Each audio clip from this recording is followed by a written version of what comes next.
बिहार के औरंगाबाद में एक गुंजन नाम की लड़की जो होती है उसका रिलेशन अपने सगे फूफा के साथ होता है और अपने फूफा के ही साथ इतना ज़्यादा उसका रिलेशन हो जाता है, यानी दोनों लोग फिजिकल हो जाते हैं। हालांकि दोनों लोगों की उम्र में बहुत ज़्यादा अंतर है। एक 23-24 साल की लड़की तो एक 60 साल का उसका फूफा। आदाब, नमस्कार, मैं कार्तिका। मेरे कार्तिका क्राइम स्टोरी में आप सबका स्वागत है। तो दोस्तों, अभी हाल में ही सोनम की जो कहानी हुई थी आप लोगों से हमने शेयर की थी, उसकी कहानी, उसके बातें लेकर, उसके क्राइम को लेकर अभी तक लोगों के दिमाग में सारी बातें चल रही हैं। यहाँ तक कि जो कुंवारे लड़के हैं वो भी डरे हुए हैं कि शादी करें कि ना करें, किससे करें, सुशील संस्कारी कैसे, किस लड़की से करें। और जैसे ही सोनम की ये बातें हुई हैं उसके बाद लगातार ऐसी कई घटनाएं देखने को मिल रही हैं, कई घटनाएं सामने आ चुकी हैं। तो आज की जो ये सच्ची घटना है, ये बिहार के औरंगाबाद की ये सच्ची घटना है। जो कि वो लड़की जो होती है गुंजन, वो बचपन से ही अपने फूफा के घर रहती थी, लेकिन इस बात का किसी को कानो कान खबर नहीं लगता है कि धीरे धीरे गुंजा बड़ी हो रही थी और धीरे धीरे जो उसके फूफा थे दोनों करीब होने लगे थे। हालांकि दोनों के बीच में उम्र का बहुत ज़्यादा अंतर है। गुंजन की उम्र लगभग 23-24 साल की बताई जा रही है और जो उनके फूफा जीवन सिंह हैं उनकी उम्र लगभग 60 साल बताई जा रही है। उनके दाढ़ी, मूछ, बाल सब पक चुके हैं। जो उनके फूफा हैं वो ट्रक के कारोबारी हैं, यानी करोड़ों की संपत्ति है उनकी। और फूफा और जो गुंजन होती है भांजी उनकी, दोनों में रिलेशन हो जाता है, दोनों में प्यार हो जाता है। प्यार कुछ इस कदर हो जाता है उनकी कि वो एक दोनों फिजिकल हो जाते हैं, दोनों करीब हो जाते हैं। लेकिन एक दिन जो उनकी बुआ होती हैं वो फूफा और अब उसकी भांजी दोनों को एक साथ देख लेती हैं और इस बात को लेके घर में बवाल हो जाता है, बवंडर हो जाता है। वो बाहर दौड़ती हैं बताने के लिए, लेकिन जो उनके फूफा होते हैं, जो गुंजन होती है यानी उनके पति, वो दोनों दौड़ के जाते हैं, समझाते हैं। बात वहीं पर रुक जाती है। लेकिन जो उनकी बुआ होती हैं वो कहती हैं, अपने भाई के पास फ़ोन लगाती हैं और कहती हैं कि तुम इस लड़की को यहाँ से लेके जाओ, नहीं तो मुझे कोई कार्रवाई करनी पड़ेगी।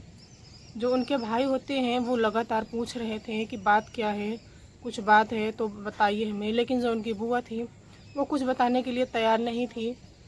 लेकिन जब भाई उनके घर आता है अपनी बेटी को लेने के लिए, तब बुआ उनसे सारी बातें शेयर करती हैं और बताती हैं कि आज तक ये बचपन से लेके 15 से 20 साल के बीच में इसने जो भी कांड किए, जो भी हुआ, मुझे तो नहीं पता, लेकिन मैंने आज इसे अपनी आंखों से देखा है, इसे पकड़ा है। तुम इसे यहाँ से ले जाओ और इसकी जल्दी से जल्द शादी करवा दो। तो जो भाई होते हैं वो भी जान जाते हैं, जो बुआ होती हैं वो भी समझ जाती हैं, लेकिन जो गुंजा होती है वो मना करती है कि मैं शादी नहीं करूँगी, मैं इन्हीं के साथ रहूँगी। यानी कि जो गुंजा होती है वो कहती है कि मैं फूफा के ही साथ रहूँगी। लेकिन घर वाले और परिवार वालों के दबाव में गुंजा की शादी तय कर दी जाती है।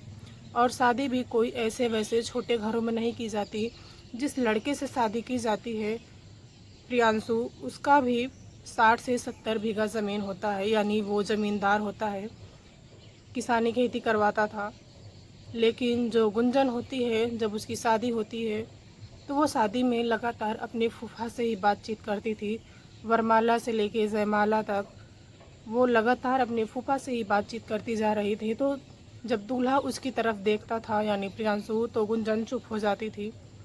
लेकिन जब वो जयमाला डाल रही थी, हालांकि ये बात उसने पुलिस को बताई कि जब मैं जयमाला प्रियांशु को डाल रही थी तभी उसने तय कर लिया था कि मुझे इसके साथ नहीं रहना है, मैं अपने फूफा के ही साथ रहूँगी। तो ये सारी बात पुलिस की तरफ से आई है। शादी को लगभग 45 ही दिन बीते थे, यानी कि शादी को 2 महीने भी पूरे नहीं हुए थे और सारा प्लानिंग, सारा मामला सब सेट कर देते हैं इसके फूफा। झारखंड से 2 शूटर बुलवाए जाते हैं। तो जो इनके पति होते हैं प्रियांशु, वो कि उस दिन 24 जून को निमंत्रण के लिए निकलते हैं और निमंत्रण के लिए उन्हें कहीं दूर जाना होता है। वो जाते हैं और इसके बाद वहीं से सारी प्लानिंग शुरू हो जाती है। हालांकि 45 दिन के अंदर ही सारे शूटर वगैरह सब उसके फूफा ने सेट कर लिए थे, यानी झारखंड से 2 शूटर भी उसने बुलवा लिए थे।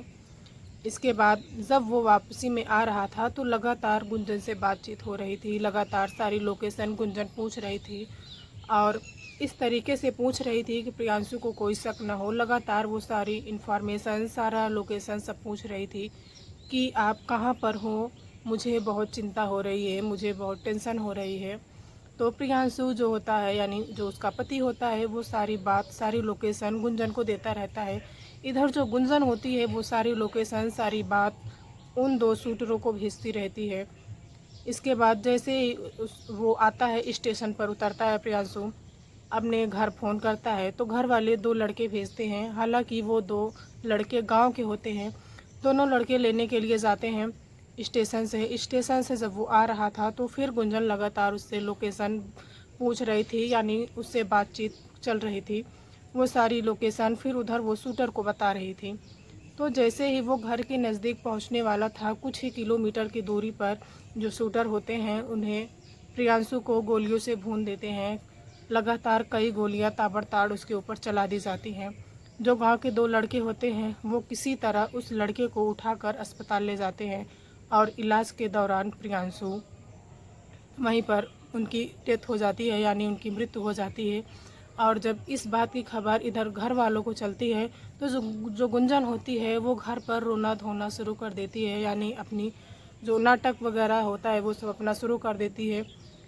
और उधर जब पुलिस पूरा, जो 2 लड़के थे वो पुलिस को फ़ोन करके बुलाते हैं। उसके बाद पुलिस आती है, प्रियांशु का फ़ोन चेक करती है तो प्रियांशु के फ़ोन में लगातार गुंजन नाम की लड़की से बातचीत हुई रहती है। तो जब इसकी खोजबीन की जाती है, छानबीन की जाती है, तो पता चलता है कि जो गुंजन है उसकी पत्नी ही है। वो अपनी पत्नी से ही लगातार सारी लोकेशन, सारी बातचीत कर रहा था। तब पुलिस गुंजन का फ़ोन मांगती है तो गुंजन फ़ोन देने से इनकार कर देती है। वो फ़ोन नहीं देना चाहती थी, लेकिन जब पुलिस ज़बरदस्ती उससे फ़ोन लिया, उसे मांगा, जब सारी बात उसमें छानबीन की, खोजबीन की, तो पता चलता है कि इसमें एक दूसरा नंबर था, एक दूसरे नंबर पे था जो 50 से ज़्यादा उस पर बातचीत हुई थी। जब उस नंबर का लोकेशन किया जाता है तो पता चलता है वो नंबर उन 2 शूटरों का था। वो झारखंड से आए हुए थे और वो सारी इन्फॉर्मेशन व्हाट्सएप के माध्यम से या फ़ोन के माध्यम से सब उन 2 शूटरों को दे रही थी। तो जब इस बात का शक होता है तो वो उस समय भी नहीं बताती है कि हाँ, ये सारा प्लान हमने ही किया है। लेकिन जब इधर पोस्टमार्टम होता है उसका, और फिर इधर घर वालों से भी बातचीत होती है, पूछताछ की जाती है, और जब गुंजन से सख्ती से, कड़ाई से पूछताछ की जाती है तो वो रोते हुए अपना सारा जुर्म कबूल कर लेती है और कहती है, हाँ, हमने ही अपने पति को मरवाया है और मैं अपने फूफा से प्यार करती हूँ और मैं अपने फूफा के ही साथ रहती हूँ। और ये बात वो लड़की बिल्कुल निडर होकर पुलिस के सामने कहती है कि मैं अपने घर वालों को कहती रही, मनाती रही कि मेरी शादी मत कीजिए, मैं इन्हीं के साथ रहूँगी, फूफा के ही साथ रहूँगी। हालांकि फूफा के साथ तो उसकी शादी नहीं हो सकती थी, लेकिन वो अपने फूफा के ही साथ रहना चाहती थी, क्योंकि फूफा तो पहले से ही शादीशुदा थे और उनकी उम्र लगभग 60 साल थी। उसके बाद वो पुलिस को सारी बात बताती है और बिना डरे हुए, झिझके हुए, अभी जो जीवन सिंह हैं, यानी जो फूफा हैं उनके, वो गायब हैं, अभी उनको नहीं पकड़ा गया है। लेकिन जो 2 शूटर थे और गुंजन थी उनको गिरफ्तार कर लिया गया है। कि गुंजन पुलिस को ये भी बताती है कि ये सारी बातें परिवार वालों को, घर वालों को, मेरे बुआ यानी मेरे पिता को भी ये सारी बातें पता थी। मैं मना कर रही थी लेकिन ये लोग मेरी ज़ोर ज़बरदस्ती से शादी करवा दिए। हालांकि उसने तय कर लिया था कि वो जयमाला के समय ही उसने तय किया था कि मैं इस लड़के के साथ नहीं रहूँगी। वो जयमाला यानी शादी में ही अपने फूफा से लगातार बातचीत कर रही थी कि इसको अभी से यहीं निपटा दिया जाए, लेकिन उसका फूफा जो होता है वो चुप रहता है। हालांकि शादी के 45 दिन बाद प्रियांशु को मौत के घाट उतार दिया जाता है उसकी पत्नी के ही हाथ से, और फूफा अभी तक तो गायब हैं। हालांकि ऐसे रिश्ते अब अपने परिवार में आप लोग ना पनपने दीजिए, रिश्ते ऐसे लोगों से आप बच के रहिए। हालांकि इस मामले में कई लोगों ने बहुत सारी कमेंट किए हैं। मैं अभी तो कमेंट नहीं पढ़ सकती, लेकिन मैं अगली वीडियो में आपको कमेंट के माध्यम से मैं ज़रूर बताऊंगी लोगों की राय, लोगों की बातें। तो दोस्त, और कहना चाहूँगी ये स्पेशल लड़कियों के लिए होगा कि अगर आप में हिम्मत है, आप में ताकत है, आप में हिम्मत है, आप प्यार कर सकती हैं, तो आप अपने घर वालों को, परिवार वालों से कहिए, बताइए कि मैं इस लड़के से शादी नहीं करूँगी, मुझे नहीं रहना है इसके साथ, मैं जिससे प्यार करती हूँ यहीं रहूँगी।